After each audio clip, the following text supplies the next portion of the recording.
अस्सलाम वालेकुम फ्रेंड्स, क्या हाल है। मैं हूं आपके साथ अदनान और आज मैं लाया हूं आपके लिए बहुत ही आसान और हेल्दी रेसिपी। बहुत ही जल्दी तैयार हो जाती है। इसके लिए हमने 3 चम्मच जौ का दलिया लेना है। ये इंस्टेंट दलिया है, बाज़ार से आपको मिल जाएगा। और इसमें हमने 80 ml दूध डालना है। ये वार्म दूध है, थोड़ा थोड़ा गर्म। तो इसको अब दूध डालने के बाद 2 मिनट के लिए हम छोड़ देंगे। 2 मिनट के बाद ये देखें थोड़ा नरम हो गया है। और अब हम इसमें डालेंगे थोड़ा सा पिसा हुआ ज़ीरा, हाफ़ टी स्पून से थोड़ा सा कम है। और नमक डालेंगे इसमें हस्बे ज़ायका। और थोड़ी सी इसमें काली मिर्च डालेंगे। काली मिर्च ऑप्शनल है, आप डालना चाहें डाल लें, और अगर नहीं डालनी तो कोई मसला नहीं। और इसके अलावा आप इसमें चीज़ भी डाल सकते हैं। कोई और चीज़ अगर आप ऐड करना चाहते हैं, चीज़ से रिलेटेड पोटैटो है वो भी डाल सकते हैं उबले हुए। लेकिन मैं कहूँगा कि इसको सिंपल ही बनाएं आप। और अब इसमें हम शामिल कर देंगे 3 अदद अंडे मैंने देसी लिए हैं। देसी अंडे बहुत ही फ़ायदेमंद होते हैं, तो कोशिश किया करें घर में मुर्गियाँ पाल लें। तो आगे सर्दियाँ आने वाली हैं, तो सर्दियों में आपको बहुत फ़ायदा होगा। अब इन सबको हमने कर देना है मिक्स। अच्छे से मिक्स करेंगे इसको। ये जी मिक्स हो गए हैं।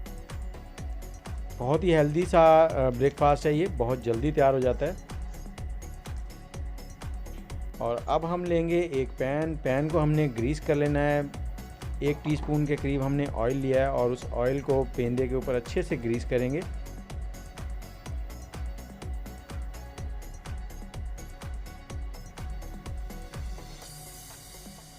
और अब हमने जो बैटर बनाया था अंडा, जौ और दूध का, उसको इसमें डाल देंगे और फैला देंगे इसमें।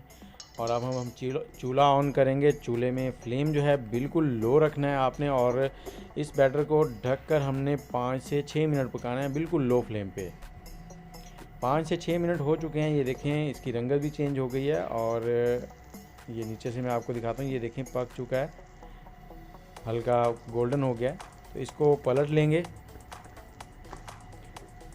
और अब दूसरी साइड से भी ढककर हमने इसे 4 से 5 मिनट ही लो फ्लेम पे पकाना है। ये देखें जी, हमारा जो ब्रेकफास्ट है बहुत ही जल्दी और इजीली रेडी हो गया है। और जो जौ है ये बहुत ही हेल्दी है, हमारी सेहत के लिए बहुत ही इम्पोर्टेंट किरदार है इसका। तो हम लोग जो सत्तू पीते हैं वो भी इसी जौ से बनते हैं। ये देखें, ये हमारा डिलीशियस ब्रेकफास्ट तैयार है। और अगर आपको वीडियो अच्छी लगी हो तो वीडियो को लाइक कमेंट ज़रूर कीजिएगा। इसके साथ मुझे दें इजाज़त। अल्लाह हाफिज़।